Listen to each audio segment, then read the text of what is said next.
Okay, so let's see that how this workflow worked, how all of these nodes communicated with each other, how our AI agent collected the information of our stock from this spreadsheet, how it captured the market price, and how it's updated the price back into the Excel sheet.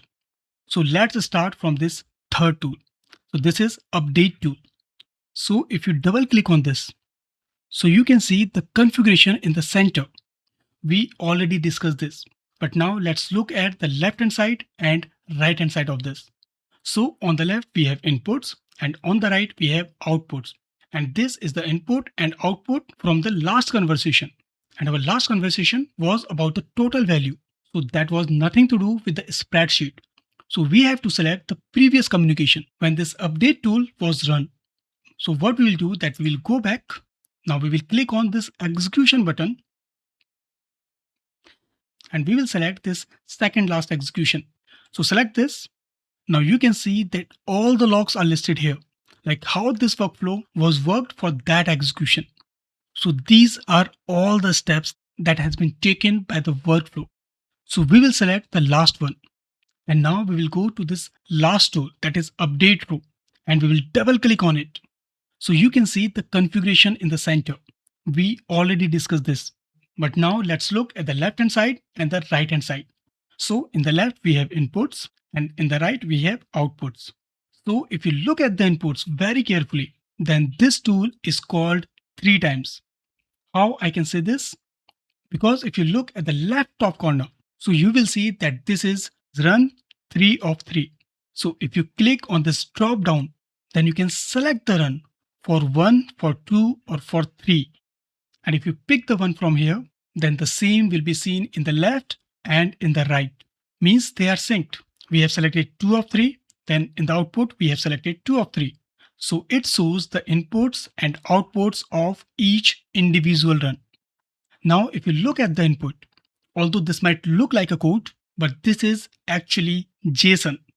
Some of you might already know JSON, but if not, then do not worry. We will be explaining this in details later. But for now, just think that this is a structured data and you can simply read this as a key value pair. Means the text in the white is the key or parameter like this ticker, and the text in the blue is the value. And if you're not comfortable with JSON at the moment, then you can switch it to table or schema format.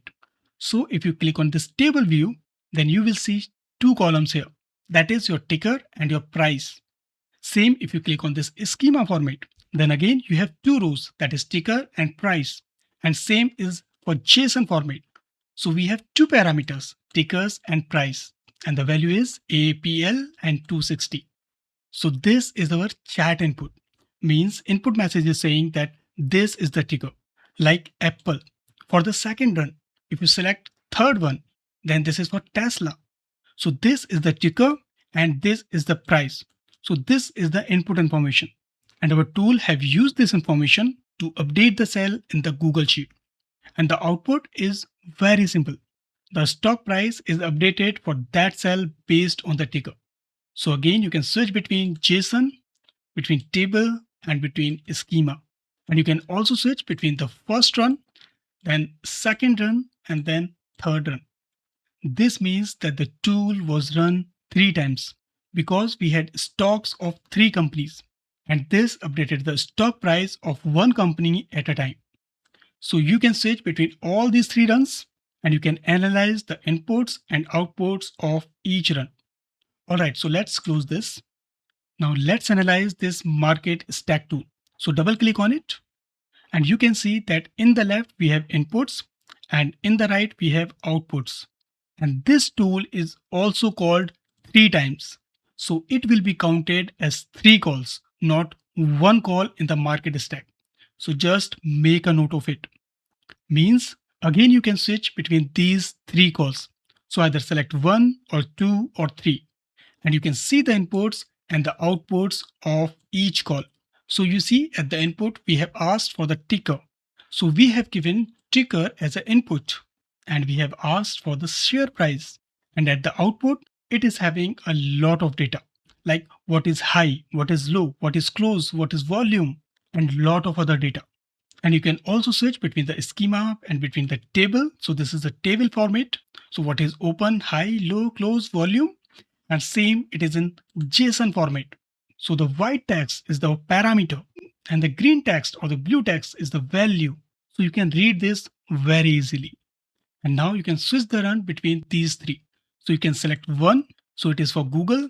Then second run is for Apple. And you can see the data is changing here as well in the output. So this is for the second run. And if I select the third one, then the output is for Tesla. All right, so now let's close this. And now let's double click on the first tool, that is reading the portfolio from the spreadsheet. So double click on it. And now look here at the inputs and look at the outputs. So the first question, is this run 3 times? Then no, it is not. It was called only once.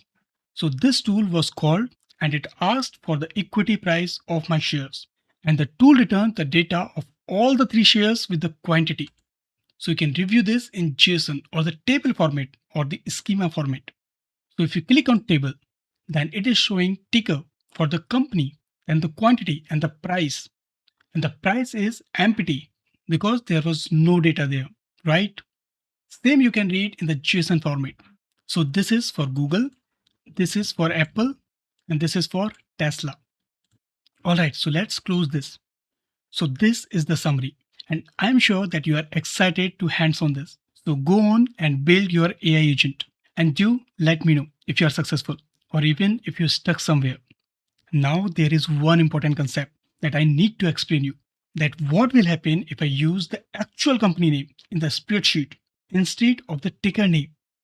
Will that run successfully or it will give some error? And if it is giving the error, then what would be the solution? So let's see this in the next video.